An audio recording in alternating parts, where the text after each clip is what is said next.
Bonnie.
Well, Hello.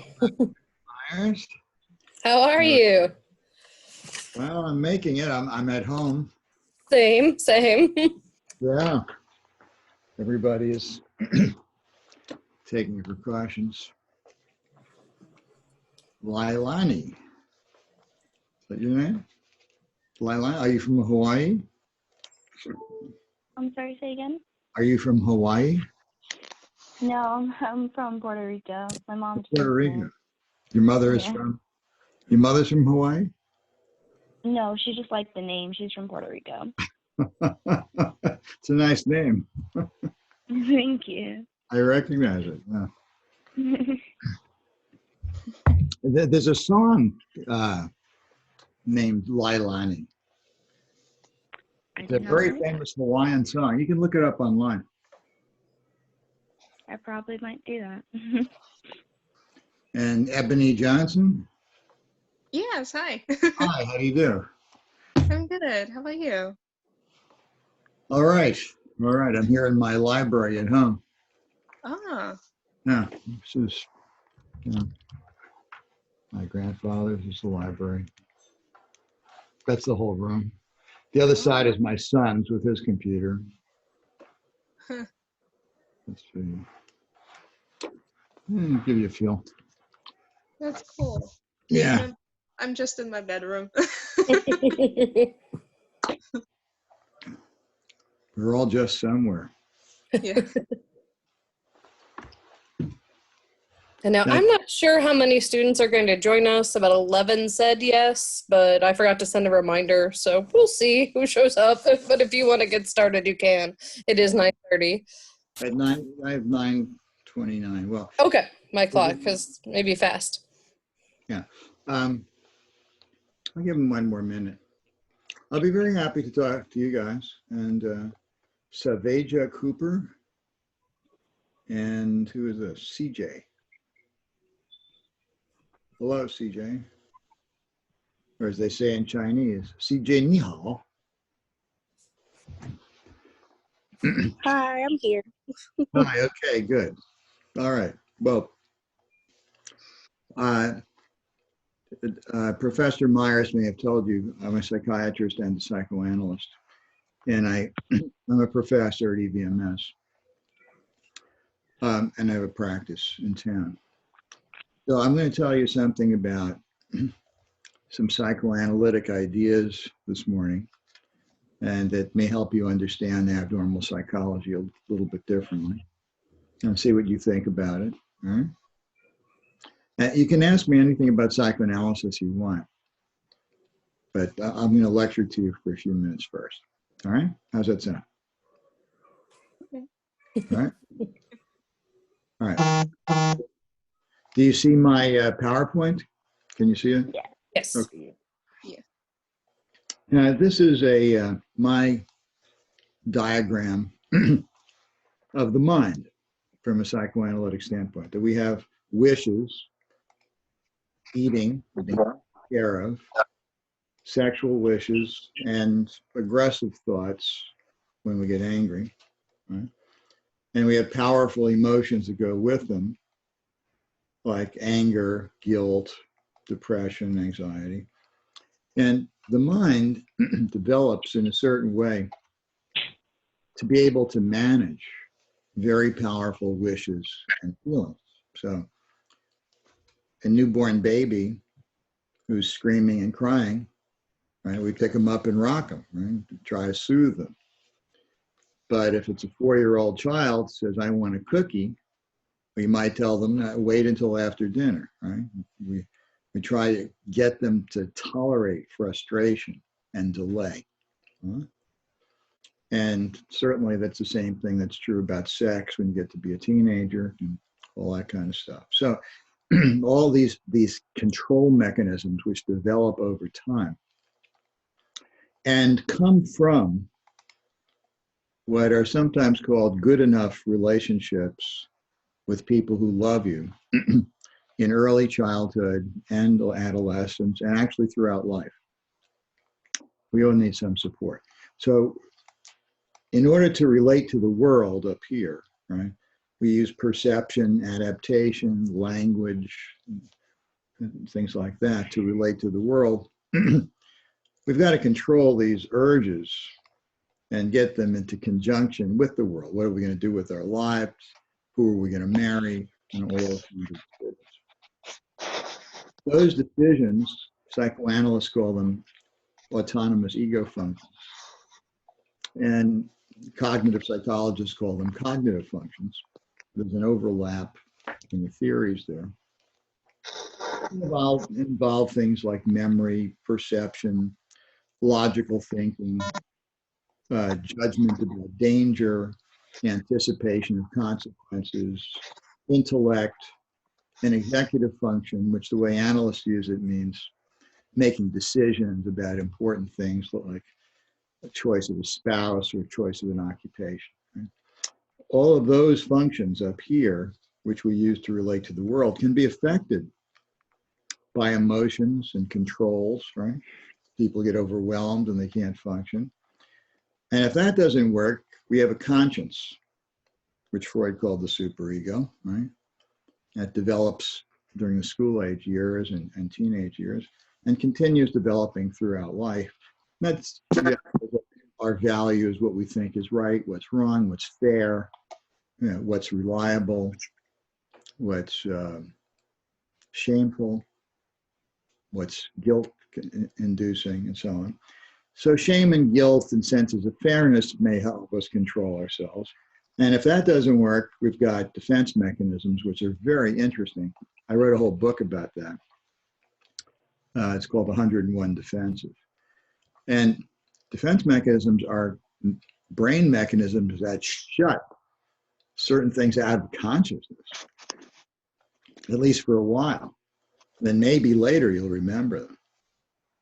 And it does it automatically. It's a very, very fascinating study. So that's the structure. Right? Now, the basic building blocks are cognitive things like abstraction ability. Do you know anybody who doesn't know what this means? Right? Between a rock and a hard place. Well, you know, I've evaluated patients where I've said to them, "Oh, it sounds like you're between a rock and a hard place." I say, "You know what I mean by that?" And they say, "Well, let's see, a rock is hard. Hard place is hard. You mean life is hard?" No, it's not what it means. There are people who lack abstraction ability, even in adulthood.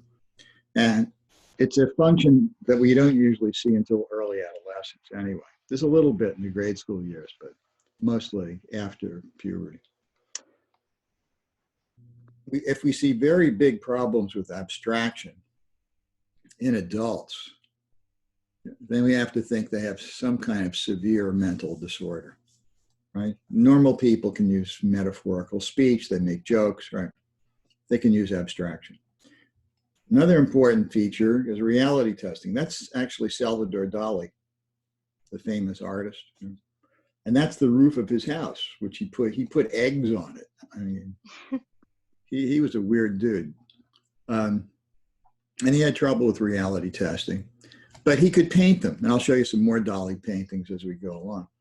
Very severely ill people can't judge the difference between reality and their own fantasies. These are the kind of guys who call you for a date and you tell them nicely, "I'm not interested." And they keep calling you 20 more times. They don't get it. They don't see reality, even if you tell them. And that's usually a very serious mental illness, especially if you put damage to abstraction with damage to be able to tell what's real. Another function is the ability to organize your thoughts, which is called the integrative function. Here's another picture by Dali of his girlfriend, Gaia. Look what he did to her head. It's exploding into a forest or something. And that's how schizophrenics feel. They can't abstract, they can't tell what's real to a certain degree. And they have trouble organizing their thoughts. They feel like their mind is exploding. Another important function is self-preservation, obviously. You know, psychiatrists and psychologists get very used to seeing people who are suicidal. There are many people, girls who cut their arms when they're teenagers and stuff. And we get so used to it that a lot of us forget just how severe this is. And think about it. I presume all of you can drive a car, right? Yeah, all of you. Ebony, you drive a car? Yeah, I can drive. I will argue with you that the only reason you get in the car is that you are consciously or unconsciously presuming that everybody else who's driving has a self-preservation function. They don't want to die. If you thought that everybody out there was homicidal, you would not drive, right? Yeah. We're banking on this, right? We don't want to die. We figure everybody else doesn't want to die. Every once in a while, there's some jerky guy, you know, who's driving 100 miles an hour on a street, and it scares everybody. But self-preservation, and you stop to think about all the time we spend grooming ourselves, making ourselves look nice, and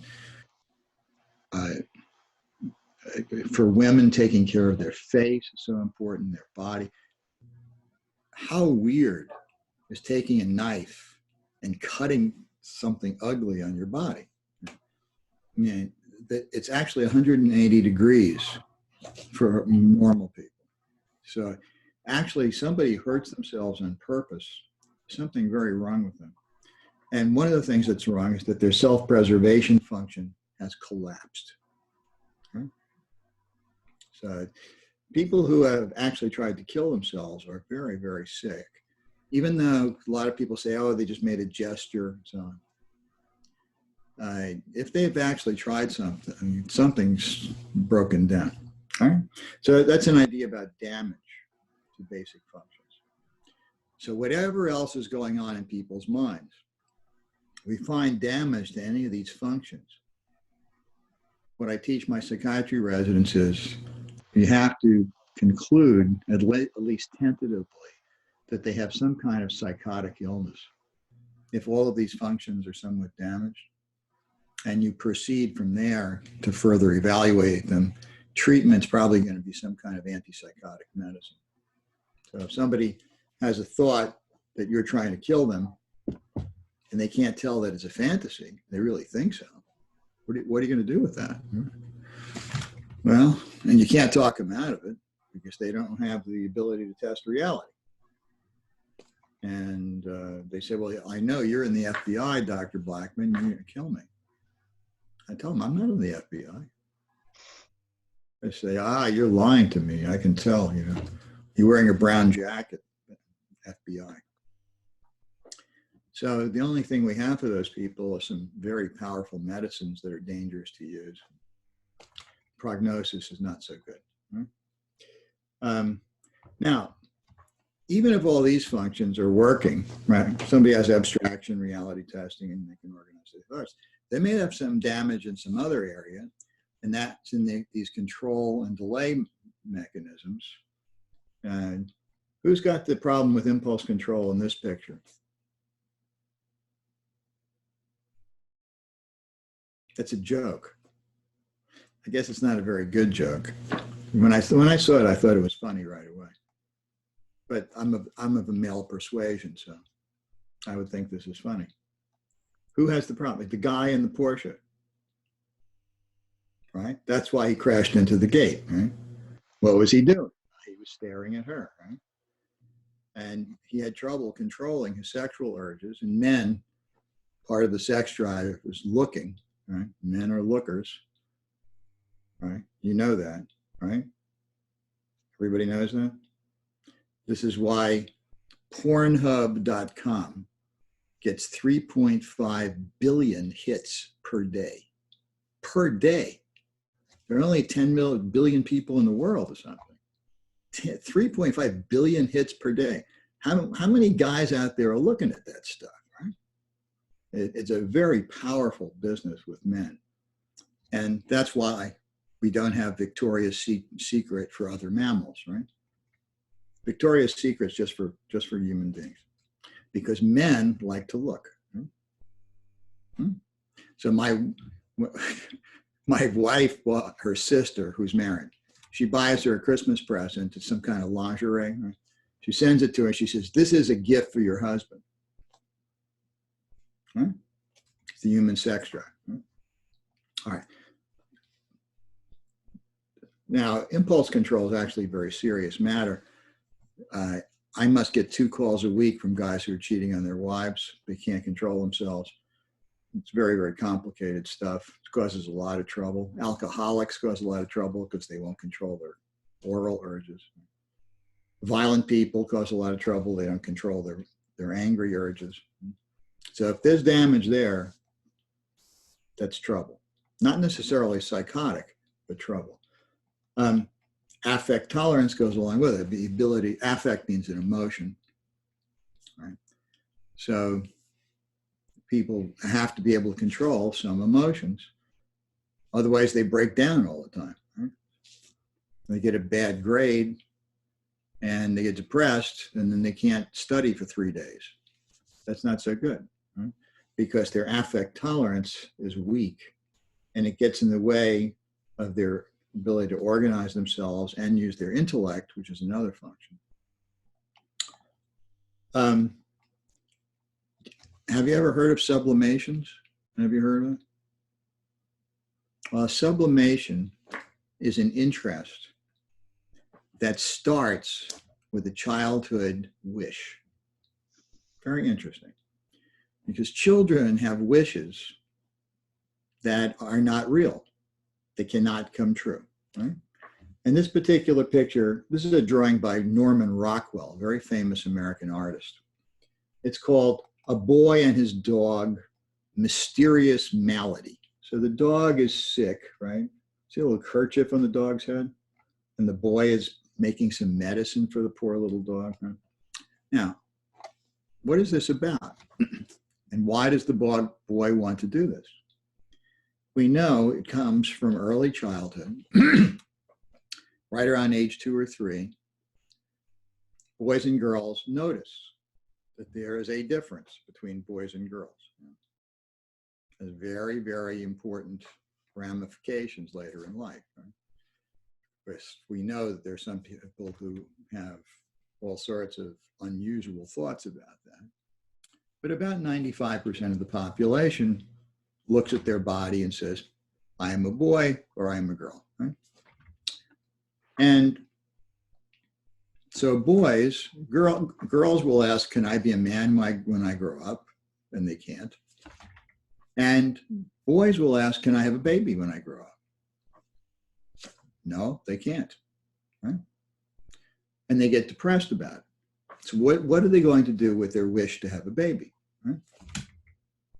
Yeah, girls too, girls are told, well, you have to wait. You can have babies, but you have to wait until you're big, because little girls can't have babies. Right? But boys can't ever have babies. So that wish, first of all, they forget it. And then they symbolize it. They use symbolism.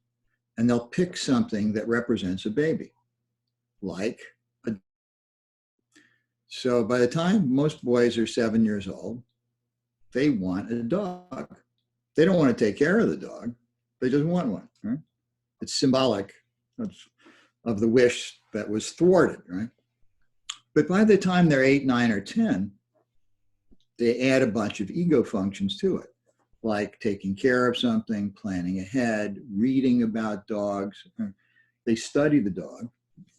And here the boy not only has his symbolic baby, but he's taking care of the baby. Right? He's read about it. He's making a medicine. Now we have what's called a sublimation. Right? And those are very important things. Sports are the same thing. Sports come from infantile thoughts about killing people. And we hope they get channeled, right, into games where you kill your opponent, Let's go out there and kill him, right? Kill the quarterback. Well, we don't really mean kill him, right? We mean disable him. Because, there's a special rule in football. You can't hit somebody from behind. Which of you girls knows what that's called? That's a penalty. You know what it's called, Leilani? When the defense guy tackles the offensive guy from behind. It's called clipping. It's against the rules because it breaks people's legs. So if you break somebody's leg, you're going to get a 15-yard penalty. Very brutal punishment. Anyway. Well, there's a rule there to prevent you from killing the other side. However, there's an exception, and that's the quarterback. Quarterback, you can tackle him from anybody as long as he's carrying the ball, right? So they try to get to him while he's still holding the ball, and then they can kill him, right? So it's a sublimation, right? I mean, it's a whole game with rules, and they wear pads to protect themselves, but it's a sublimation of whatever wishes people had to kill somebody. And they're very, very important, right? Sports for boys and girls, very important for channeling of aggression. I was once consulted by an orphanage in New Orleans when I was there, 200 girls, ages 5 to 19. 30 of them, 30 teenage girls had tried to kill themselves in 1 month. So they consulted me and I saw all these girls. And they were different, but the one thing that was common was they were being punished. The nuns, it was a Catholic orphanage. The nuns would remove a sport. So if a girl was late for dinner, she didn't get to go to her tennis match. She did not get to play field hockey.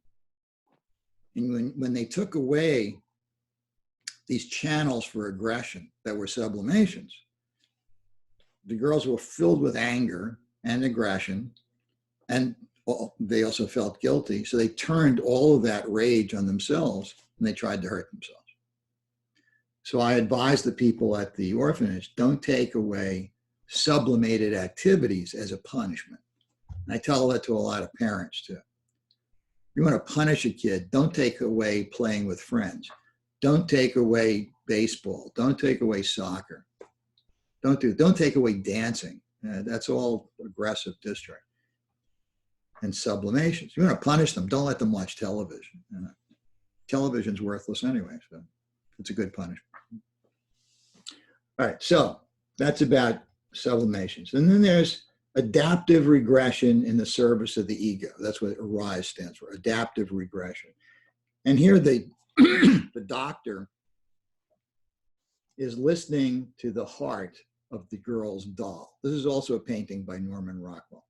Very touching painting. Right? Why is he listening to her heart? Does he think she has one? Was it Nyla? Is that your name? Nyla? You can unmute. Nyla, why is he listening to her heart? To satisfy the girl. Right, because the girl is scared, right? Yeah.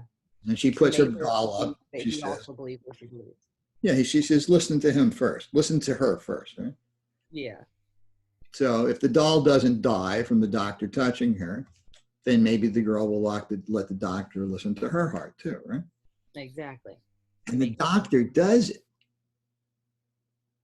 He pretends, he acts like the doll has a heart. Is he psychotic? No, he's not psychotic. He's allowing himself to regress, to think, oh, the doll is, in his reality testing, he's letting it go a little bit, right? To play with a child, right? And that's an adaptive regression, right? He's not psychotic. And we do this when we tell jokes too. I just got a video from a friend of mine this morning.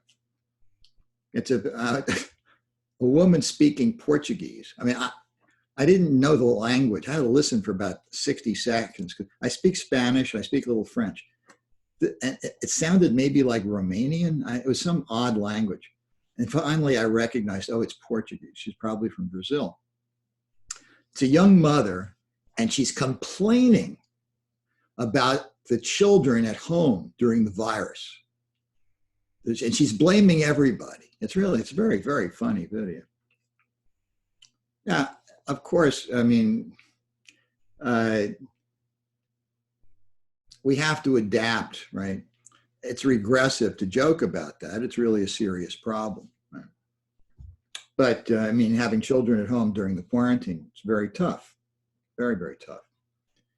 But him making fun of it, it's like he's a wise guy, 14-year-old boy making fun of a serious problem. And it was funny briefly. All right, so we have these ways people regress a little bit, to play with children, and they're not psychotic. All right. When people have weaknesses in many of these areas, right? If they're alcoholic, they're exploding, sometimes they can't see what's real, and they don't have very good sublimatory channels, but the reality testing is okay, then usually we call them borderline personality, right? That's what borderline personality is in a nutshell. And you can try to help people with support, right? You form a new relationship with them and help them understand some of their weaknesses. Sometimes group therapy is helpful. And over a period of time, you try to help them get stronger, try to keep them away from whatever it is that is making them weak. Marijuana does it too. People are smoking pot every day. Their affect tolerance will get weak because they're relying on the pot to stay mellow, right? And they don't get mellow by themselves. So we're going to have this. We already have the same problems with pot that we've had with alcohol for thousands of years. People can get addicted to it and they get weak. Right? All right. So, and finally, containing primary process. This is very interesting. This is another strength. primary process thinking means condensed and symbolic thinking, right? So I had a patient, the woman whose mother died. And she came into me and she sat down and she sang the song from The Wizard of Oz. Ding dong, the witch is dead.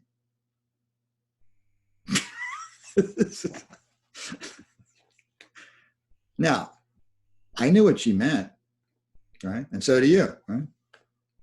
She didn't say, I hated my mother and I'm glad she's dead. Instead, she sang this song. So she was condensing her mother with the witch, right? Her mother wasn't really a witch. And singing the song, Ding Dong, the Witch is Dead, was symbolic and condensed her mother with the image of the witch from The Wizard of Oz, which is almost a national symbol. So all of us know who that is, right? Right? Don't you all, have you all seen The Wizard of Oz? You know who the Wicked Witch of the West was? Okay. All right, so that's primary process thinking, right? Condensed and symbolic. And we often see it in dreams, of course. I mean, dreams are filled with symbolism. And it's very interesting. One of my colleagues in China told me she had a patient yesterday that had this dream. And I'll translate it, and I'll tell you the English first. In English, the patient is washing bamboo fungus. Bamboo fungus, what is that? Well, I looked it up, and bamboo fungus actually looks like a lung. It's a lace pattern. It's an interesting thing. It's kind of white. So this bamboo fungus looked like a lung, and the patient washing the lung had something to do with the coronavirus, right? Because it causes pneumonia. But I asked her, I said, well, how do you say that in Chinese? And the word for washing in Chinese is xi, and the bamboo fungus is called jusun. All right, so xi jusun. Now I know enough Chinese to know that xi also means west. But I asked my colleague who's Chinese, what else does xi mean? And she said, well, it also means to decrease. Now, ju, which means bamboo, also means jewelry. And sun, no, yes, right, jusun is jewelry. So to decrease the jewelry. And then she tells me, my patient is paying me a reduced fee. And we got to a discussion about how the patient had a very horrible childhood. Her mother was alcoholic and she never had any love. And the meaning of this dream could also mean that the patient had a wish for the therapist to take care of her like a mother and not charge her anything. Okay? In other words, to reduce the fee, to reduce the ju is also jade or money, and sun so it was washing the lung, which was symbolic of the coronavirus. It also had to do with the patient's feelings about not wanting to pay the therapist, but feeling guilty about it. So you can see all the condensations, right? This dream had many meanings, symbolic meanings, all condensed together. Isn't that interesting? Now, when people are conscious, if they have a lot of condensed symbolic thinking consciously, they're going to be pretty strange. Now, Robin Williams did a pretty good job of making it funny, right? Have you seen Aladdin with Robin Williams as the genie? Yeah. Well, he would go on and on. There's all this symbolic stuff. It's very, very funny. But if you go a step farther than that, you get people who are telling you delusions and hallucinations. It's not funny. They're very, very sick. And the more people have these condensed primary thoughts in consciousness while they're awake, the sicker they get. So here's another painting by Salvador Dali called Destiny. Look what he condensed, an elephant and a horn, right? So horn has so many meanings, right? And here there's an antelope with a harp, condensed and symbolic, okay?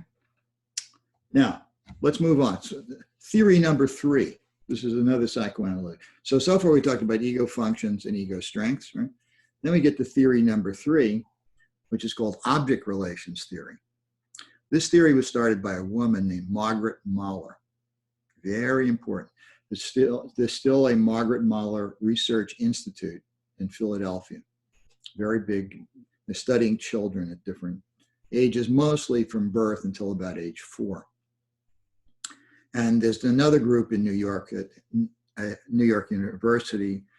It's headed by a psychologist named Beatrice Beebe, B-E-E-B-E. And they're studying early childhood, early first year of life, what happens. Anyway, there's a lot of literature about this, literally millions of pages of literature. A lot of people studying it. It boils down to this. There are adults who don't have the capacity for empathy. They're very mistrustful, and they cannot stand emotional closeness. You know anybody like that? Paranoid people, a little mistrustful. If you get to, they say, "Don't touch me." Don't touch me. Don't get too close. You know? And they're also, you'll hear from people you know who are dating. They date some guy, and it's very intense, passionate love affair for 2 weeks. And then the guy disappears. You can't find him. Doesn't answer his cell phone. What happened? Right? The guy had a problem because when he got close to the girl, you see this picture about the skull? He felt like his self-image became part of her self-image, and he felt like he was going to die.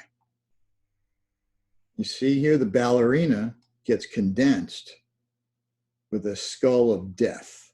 And in fact, Dali called this ballerina in a death's head. Horrible. Huh? But you can see the outline, see her skirt here, and her arms when she's dancing, but it fits right into the skull. This is exactly how psychotic and borderline psychotic people feel. Even if they want to have a close relationship, when they get close, the image of the other person fuses with the image they have of themselves. It's called self-object fusion anxiety, and it causes them to run away. So they can get close for a while, and then off they go. And this is very typical of a lot of actors and actresses in Hollywood. They have 17 marriages and whatever. Right? Now, they fall in love and then they break it up. Also very typical in people who cheat on their spouses. They get very close in the marriage, right? But then they think this is going to happen to them unconsciously. So they run away and they find somebody else to put distance between them and their spouse. It could be a man or a woman. They can both do that.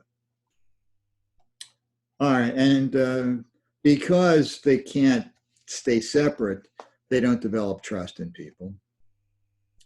And the people at the Mahler Center figured out that basic trust and capacities for closeness and empathy develop during the first 3 or 4 years of life and need some consistent people around who will soothe the child and who the child can attach to. And that helps the child create 2 separate images in his head. me, and mommy. Okay? And so that's a little piece of data I can tell you. I often tell mothers who are working and they're worried, but well, when you come home from work, make sure that your baby still recognizes you, right? And you're able to soothe the baby. And right up until about age 3, some babies do fine, right? And some don't. So the mothers have to watch how the baby's doing. If somebody else is helping them with childcare, it's much better if it's a consistent person. Right? One nanny, so the child develops the self and object constancy with the nanny, or with the father, right? Or with another woman. But you need somebody, or else this doesn't develop. And that's another thing we see in borderline personality disorder later on. Another factor is these kinds of distancing mechanisms. Right? You have any questions so far about ego functions, ego strengths, object relations? All perfectly clear? Okay. Finally, we have conscience. We have a conscience, right? People have all different kinds of conscience. Except in House of Cards. Have you seen it? How many of you have seen House of Cards? Yamrat, have you seen House of Cards? I haven't seen it. You haven't seen it? Yeah. Well, I would recommend you watch the first season. The first season. It's a scary show, but it's about what goes on in Congress.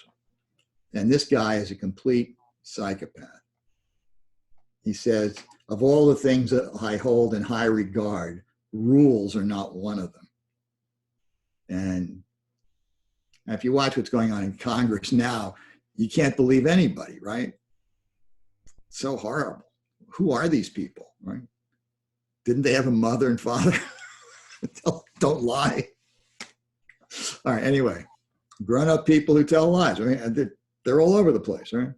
But in Congress, whoa, no conscience at all. It's called the superego defect. You know who Ted Bundy was? I know Taryn knows. How about you, Yamrat? Yes, I know who that is. Yeah. And he said this, at his trial, right?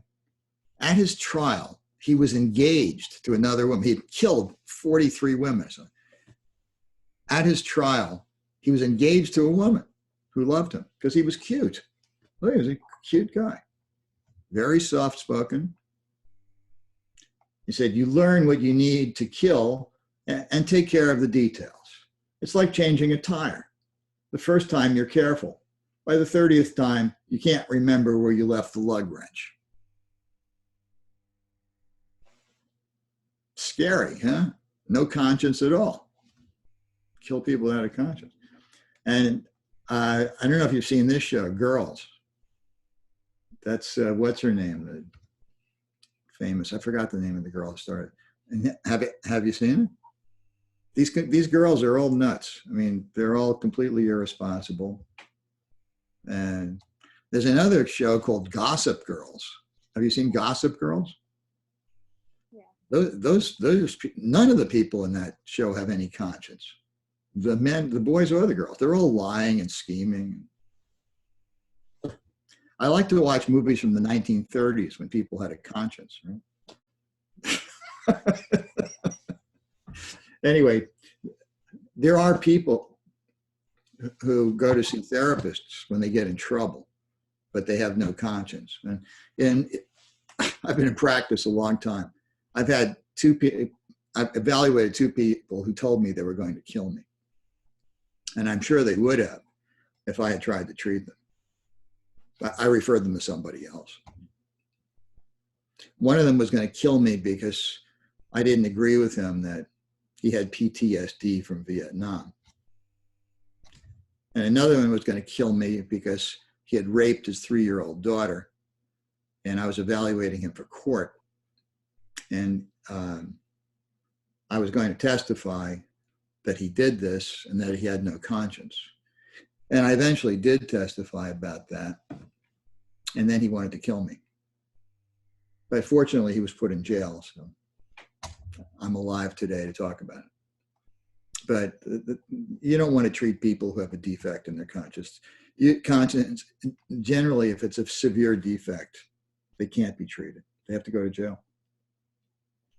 Keep that in mind. You're not going to do psychoanalysis with Ted Bundy. You're not going to do CBT with him either. Don't try. Huh? Okay. Basically, if people have defects in abstraction, integration, reality, and self-preservation, we give them support and medication, put them in the hospital. If these are okay and they have problems with affect tolerance, impulse control, containing primary process, we give them advice. We talk to them about the consequences of their actions and help them think about it. We help them clarify areas of weakness, like confronting alcoholics if they are alcoholic, they're weak. That's what AA does. And that part of AA is pretty good. Some other parts of AA, not so good. Group therapy and support, and sometimes medication. And if people have problems with distancing and trust, it requires a special type of relational psychoanalysis or supportive therapy. It has different names, where the therapist tries to form a little bit of a relationship with the patient, talking about generally social things. But it's a dangerous kind of treatment, because if you do that, your patient is liable to fall in love with you. And that's not good. So they're very difficult patients to treat. And that's why there are 2 million pages about treating borderline patients, because they're so difficult to treat. All right. And of course, if they have problems in superego, don't treat them. Now, there's another kind of problem that I see in my office. After decades of practicing, I didn't want to see people with defects anymore. I did enough of that. I wanted to see people I could actually help get better. And these people didn't have any defects in their abilities to maintain closeness. They don't have any problem with reality testing. They're not alcoholic particularly, but they have conflicts, unconscious conflict. And you can think of it as a 5-pointed star. The conflicts are between wishes and reality. Like, I'd like to marry you. Oh, you're already married. Now I'm depressed. Right? So you have a conflict between the wish and the reality, causing depressive affect. It goes down here. And then I use a defense, like I stop talking. I walk away. I displace my interest onto someone else, right? Or I told you about boys' wishes to have a baby. They can't do it. That's a wish against reality. They develop depression, and then they form a sublimation as a defense, right? Remember that? How about a wish to be noticed? So let's say a guy really wishes to be noticed, but he feels ashamed that he wants girls to notice him. And he gets very nervous anytime he wishes for a girl to notice him. All right. Now, what would you advise him to do? A very shy man who wants a girl to notice him, but he feels ashamed. Well, maybe we want to find out why he feels so ashamed, right? And you find out, oh, his parents used to beat him. Oh. And he feels ashamed that he'd like to hurt one of them, and he feels guilty about it. And that's where the shame came from. And he realizes, oh, that's why I'm ashamed of exposing anything. And then he gets a little bit better. He reintegrates and he starts talking to girls. Right? But suppose he doesn't do it in such a healthy way. I treated a guy like that once. He was very ashamed. He was about 20 years old. He was in college. He wanted girls to notice him, but he was very ashamed. You know what he did? Streaking. 4 other guys, right? They got a little drunk and he went running around the campus naked and he got caught. And they threw him out of school for a week. What happened? Why did he streak? He used a defense. It's not on this list. It's called a counterphobic defense. Because he was afraid, he forced himself to do it, right? You know guys like that? They do stupid things to prove that they're not afraid, right? Like drive 90 miles an hour or jump off a high, building or something, or hang gliding. Right? They're going to try everything to prove that they're not really afraid. This guy was not, he was trying to prove he wasn't afraid. But he felt guilty about it. What happened to his guilt? Guilt is also relieved by being punished. The university punished him. That relieved his guilt. Then I had to talk to him about all that. All right, you got the idea about conflict? Now, in very interesting situations, you see phobias very often when somebody develops a phobia. It's because of a conflict. So I heard about a case of a 24-year-old married girl developed a phobia of telephones. She wouldn't touch her cell phone. Made her husband keep all the cell phones in the kitchen or something. And she went to see a colleague of mine, and he gave her some medicine, but it didn't help. So a week or two later, she came back. She gave him back his medicine. She says, you know what? I figured out what it means.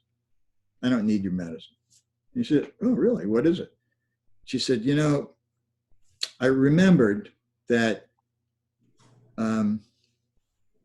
my husband and I had been having this big fight, and he walked out the apartment, slammed the door, and I was crying. I was sitting on the bed, and my cell phone rang. I answered it, and it was my boyfriend from college.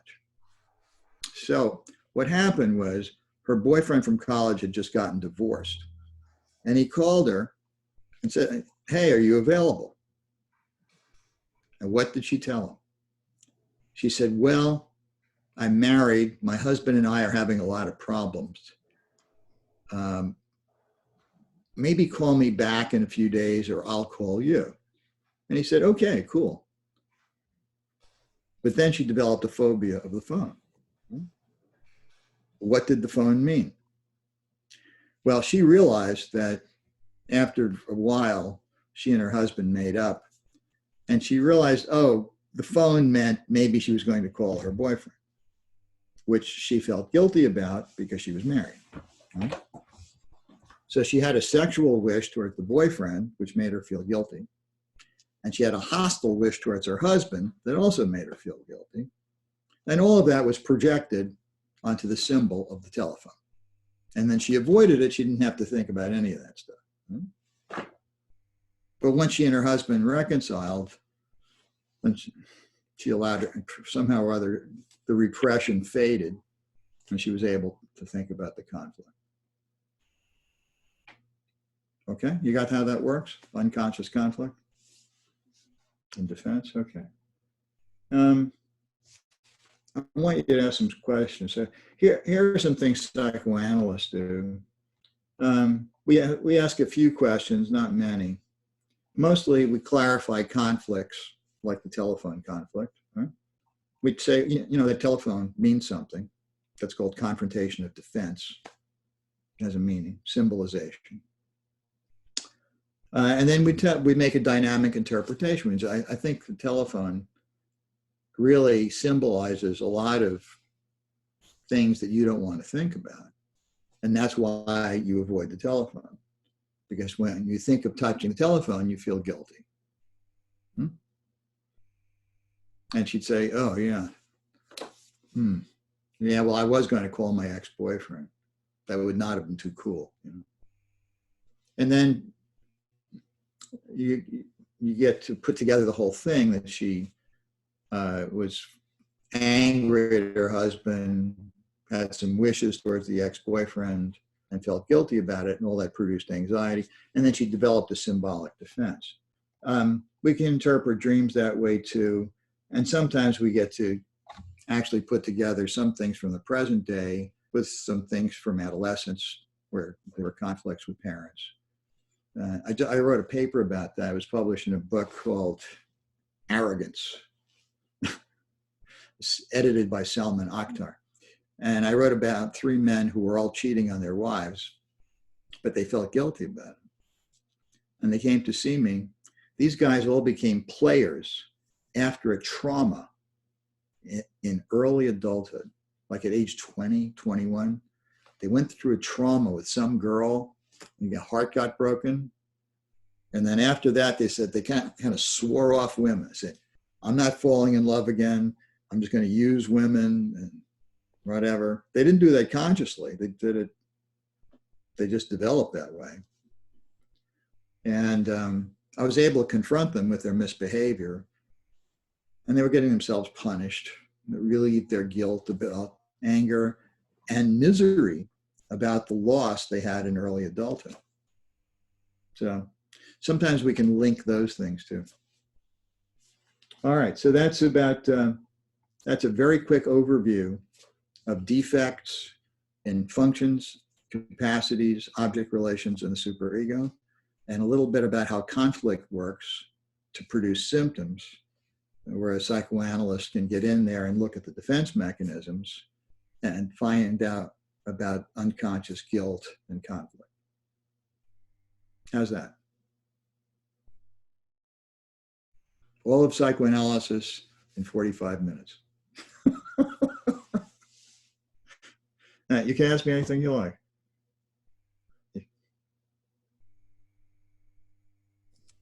What questions do y'all have for Dr. Blackman?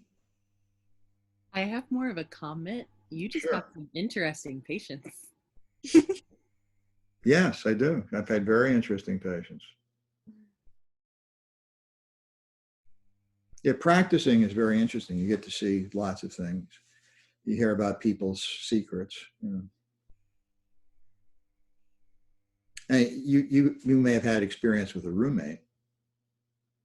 Have any of you had a disturbed roommate? I've Yeah. had You had a disturbed roommate? a couple of them. Yeah. Yeah. Well, you don't have to tell me who they were, but what were their problems? The one right now is super hyper. She talks like a mile a minute, and she never sleeps in the room. Oh, I don't know where she goes at night, where does she but do you know where she's very in and out, and she yeah. really. Does she have a boyfriend or a girlfriend or something? I don't know. I don't know.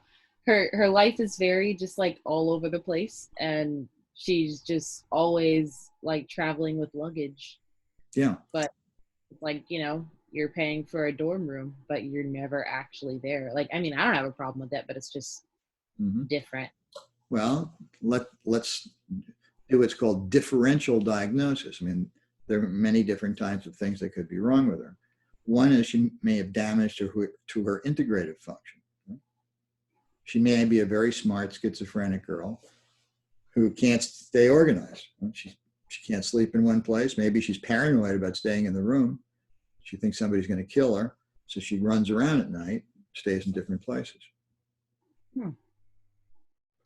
Or maybe she's not psychotic, but she has problems with closeness. So when she sleeps in the same room with you, it feels like you're encroaching on her stuff, right? So she has stuff hidden. And then she leaves the room. Maybe she has sex with somebody. She gets close with somebody who's outside, no self-object fusion anxiety. And then she can run back to the room. It's like a little toddler running away from the mother and then coming back, running away, coming back. So your dorm room becomes home base, right? Or maybe she talks too much because she's very nervous, and the talking is a defense mechanism, And maybe she's nervous that you're going to find out something that she's very ashamed of. Could be she has a conflict with shame. Now, what might be she ashamed of? Well, you give us a hint. You say she's out all night. Sounds like she may have some sexual rendezvous with somebody, right? I treated a number of homosexual men who were very ashamed of the fact that they would go to Stockley Gardens in Norfolk in the middle of the night to have unprotected sex with male sailors. Oh. A lot of that going on. And they weren't so ashamed of the sex. They were ashamed because they were being stupid, because they're having sex unprotected. They didn't want to tell me about it.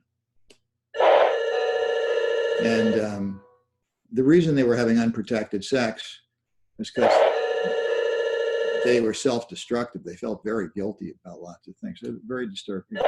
Anyway, your patient, who knows what she's doing, so it may be something that she's ashamed of that she doesn't want you to know. So you have different levels of diagnostic possibilities. You see that? That's called differential diagnosis. And if she's psychotic, we give her medicine. If she's borderline and running away because she's afraid of you, she'd need somebody to help her figure that out and put it together with her parents and develop a new relationship. And 12 years later, maybe she'd get, she'd be a little better.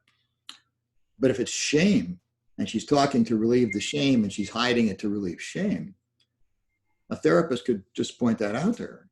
Say, well, you're running away to relieve shame. Let's talk about your shame. And the patient says, well, my mother used to beat me because I liked this boy in class or something. And, one of my Chinese patients had a mother, every time this girl was interested in a boy, the mother would scream at her and she would yell, "Xiao, xiao, xiao," which in Chinese means shame, shame, shame. So the girl identified with her mother. She felt very ashamed of any romantic feeling. And then sometimes when people are ashamed, they use a little defense called undoing. So if they feel very guilty and ashamed, they might do exactly what they feel guilty and ashamed of, just to try to feel more loose. They want to get rid of their conscience so that they may get drunk or something. All right. Yamrod Bekila. Do you have a question? No. Comment? Yes, I have a comment. Yeah. That was really a great explanation, and everything was great. I've learned a lot. Thanks. I like to hear that. I'm glad you learned something. Mm-hmm. Well, I've learned about a girl who stays out all night. That's new. It's interesting. If she came to you as a patient, that'd be a tough one because she would want to run away from you. So when she came to you as a patient, the first time you saw her, you'd have to say, I think you're going to run away from me too, because you're ashamed. And you won't want to talk to me. So we use that knowledge in treating people. And we don't start asking them, what are you ashamed of? Are you having sex with somebody? Because if you ask them that, then they get defensive and they run away. So first we have to talk about their defense mechanisms. And then I think, oh yeah, I do. I run away a lot. I don't want to tell you things. I have a patient I've seen for many years. Very high functioning person. But he starts out every session by sitting down, looking at the floor and saying to me, I don't know what to say. He's so ashamed. Now, for years, we talked about how he would say that because he was ashamed of something, right? And then I'd find out what it was. But now he does it. He looks down and says, I don't know what to say.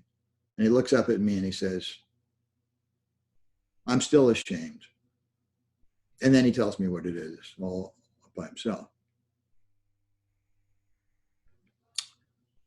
Okay, CJ, you have any interesting thoughts about what I was talking about? You can unmute talking. No. Honestly, I was just listening because it was just so interesting. Good. Especially with the one roommate that I think Naila had. Like that observation of it. Of the what? Of the roommate that Naila was talking about. Yeah. Yeah. Yeah, she also has ADHD too. I don't know if I had mentioned that. Well, That ADHD. has something to do with her being hyper. Well, the diagnosis of ADHD is like saying somebody has fever. So then you have to diagnose, well, why can't they concentrate? What's the matter? Right? So it could be any of the things I mentioned. It could be defects in her functions, could be weakness, could be conflict. They can all produce problems with concentration. Or in this particular patient, I doubt she has primary damage to her concentration function. ADHD really is a problem where people have developmental damage to their ability to concentrate. But it doesn't come from conflict or trouble with getting beaten as a child or something like that. But they still have trouble concentrating. So when you see people who have concentration problems, there's a whole big diagnostic soup you have to look at first. Now, a lot of pediatricians don't do that because they don't know how. They just try to help, so they give medication. And that helps a little bit.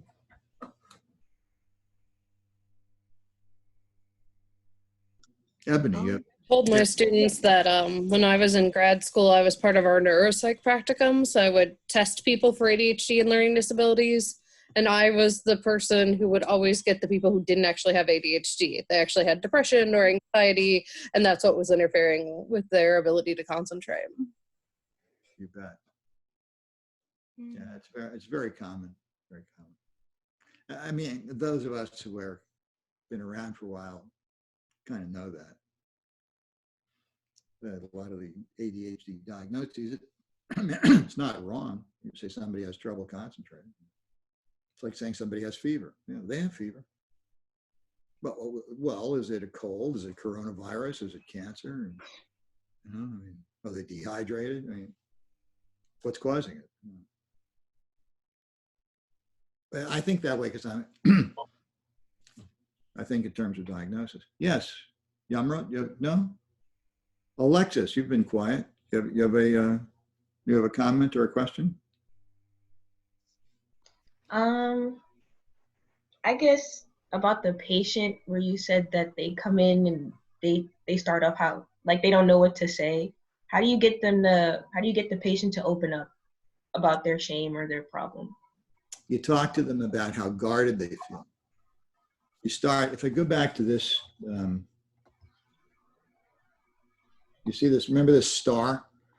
You know that they're having all 5 elements: wishes, reality, conscience, all these things conflicting and causing them to get depressed and anxious.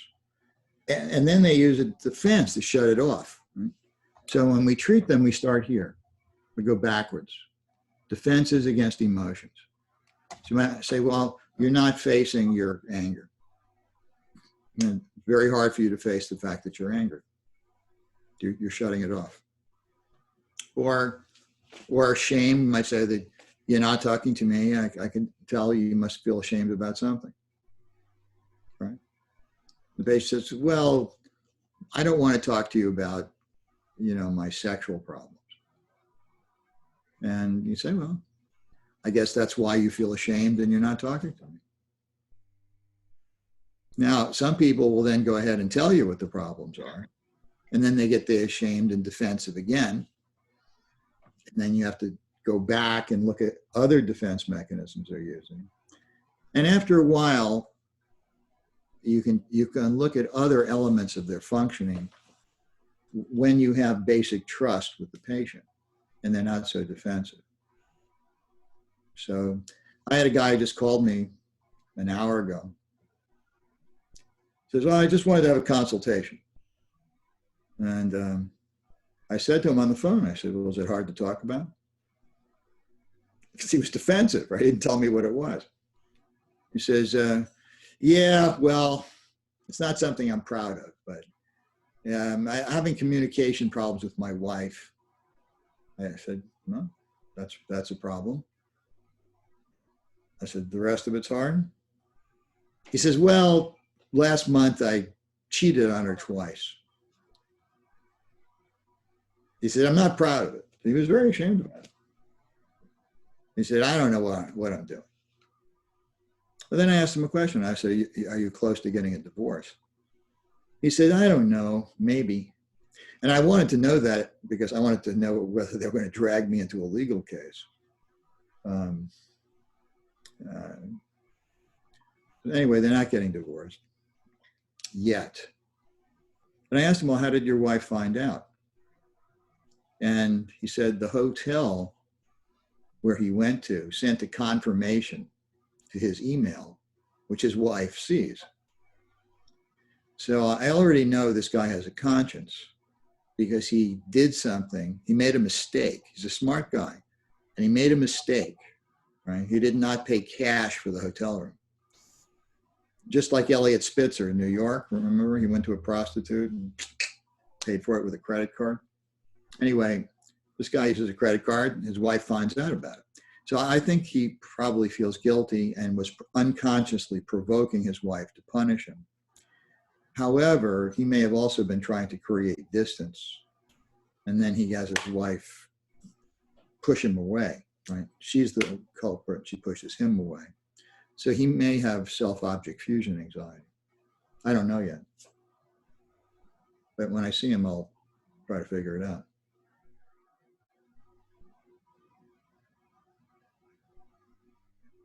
You got the idea? So you look at the defenses first. That's the general idea. Now, another guy I saw who had a porn addiction was also very ashamed. And we talked, for a couple of sessions, we talked about his guardedness and so on and so forth. He finally got to talking, telling me about the porn that he watches. I asked him, well, what are you looking for? Because that's primary process, that's symbolic, right? When guys are looking at porn, it's like they're having a dream. It's not real. So he said he liked to look at women with very large breasts. And that told me something, because men who are interested in large breasts all have a problem with feeling deprived by their mothers as children. So they've sexualized it. They make it something sexual, but it really isn't. They make it something sexual because they're actually ashamed that they want a mommy to feed them. And they want it a lot. So it's so intense, they look for large breasts. I mean, the size of the breast means nothing really, but to some men, it's very important. So when he told me that, I told him that must have something to do with your mother. And he said, oh yeah, let me tell you about my mother. And then we had a long discussion about it. So we could begin to understand why he was making something sexual, because he was feeling embarrassed that he really wanted a mommy to take care of him, hold him, and feed him or something. Right? He never had a mommy who was soothing to him. His mother was kind of cold person and always busy with other things, whatever. So later in treatment, we can see what the symbols mean sometimes.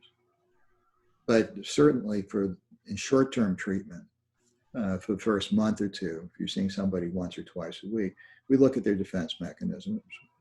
And that's not so easy. In my book, 101 Defenses, I have a whole chapter in how to find defenses that are unconscious. It's not so easy to do. I mean, I'm talking to you like, well, I knew what they were, but how do you, if patients talking to you, they don't know what their defense mechanisms are. So you have to hunt for them.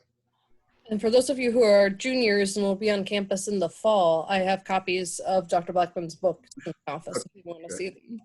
Just, none of us can access them right now. Yeah. We have, everything is blown up. You can't study. What a problem. All right. Let's see. So we've heard from Alexis, Ebony, CJ, Savasia. And you had a comment. All right, Leilani, how about you? You have a question or a comment? Not really. You went through everything and I understand it.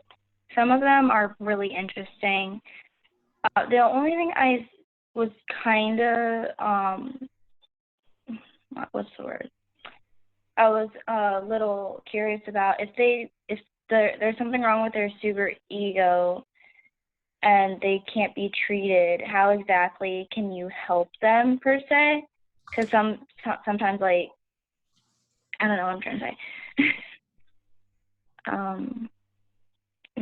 I don't exactly know what, like, say you still want to help them, but treatment isn't exactly the way to go. Yeah. What would be, like, other than jail, what would be, like, the best thing to do in that case? Yeah, well, it's a huge problem, right? And not many people have the answer to that. Mm-hmm. Kathleen Dring and I wrote a book in 2016. It's called Sexual Aggression Against Children. Sexual aggression against children is about people who sexually abuse children, why they do it, what's their story, and how to select those people who can be treated. Very few of them can be, it turns out. Most of them can't be treated at all, which is scary, right? You have these pedophiles out there and you can't treat them. What do you do with them? And there's a lot of argument about what to do with them. I have a friend, very good friend, who works in a jail in New Jersey, treating pedophiles. That's all he does. And rapists. And he has very little success. And he uses the same principles that you guys and I have been talking about, the psychoanalytic ideas. He tries to look at their developmental delay with them and see why they didn't develop a superego. The success rate is very tiny. He's written about it. He's honest about it. He still tries because he is interested in it. But, and there are some prisoners who can be treated because they do feel some guilt. And they have some relationships with other people. And some of them got caught in something as a teenager. They identified with some criminal person. Later, they feel guilty about it. And they did not commit a crime that was very heinous. Maybe they stole a car or something. But the rapists and the murderers generally have not developed any empathy for other people. They were damaged during the first 3 or 4 years of life. Maybe their mother was a heroin addict and prostitute, something. Never paid any attention to them. They never had any relationship with anybody for 4 years. And then they get sexually overstimulated when they're 7 or 8 years old because the mother's having all these Johns come over and they're seeing the mother have sex with these people and that kind of stuff. Very hard to, those people, when they get to be adults, both men and women, may not have much of a superego. And they can commit crimes and they don't feel guilty. And they don't feel anything for other people. They'll kill you and not feel bad. Right? So that's a very, very difficult problem. Every once in a while, there are some prisoners who do have a conscience and they made a mistake during adolescence, and they can be treated because they do feel guilty. Right? And then you can help them see how they identified as a defense, maybe some guy who wanted to feel more masculine, right? Because his father wasn't there. He was looking for a guy to identify with.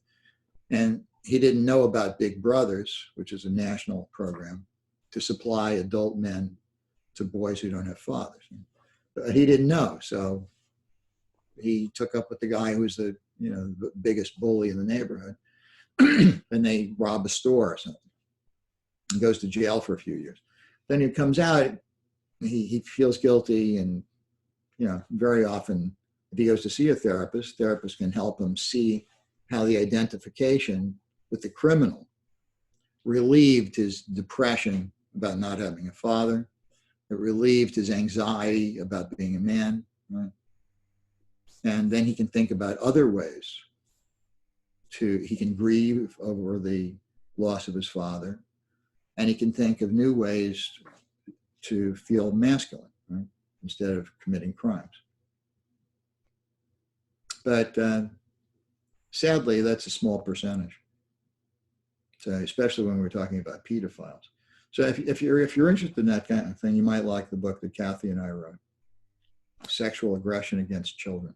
It's a short book, but it has a lot in it. It's about damaged people, damaged superego, damaged object relations. What's the nature of the fantasies these men have? And a lot about the law, how the law treats these kinds of issues. But there's been a lot of conflict in our laws, federal laws, about what we should do with pedophiles.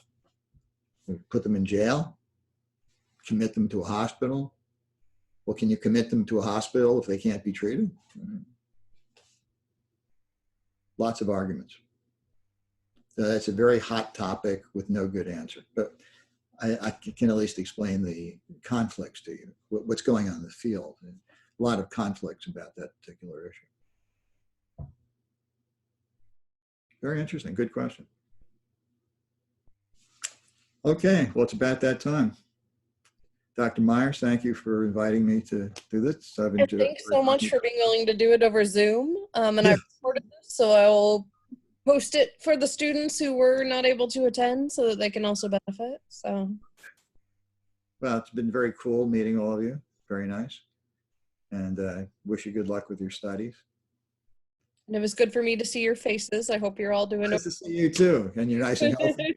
Goodness, everyone's healthy. Okay. Yeah, exactly. I mean, we're not wearing masks yet. We just ordered some. God, what a mess.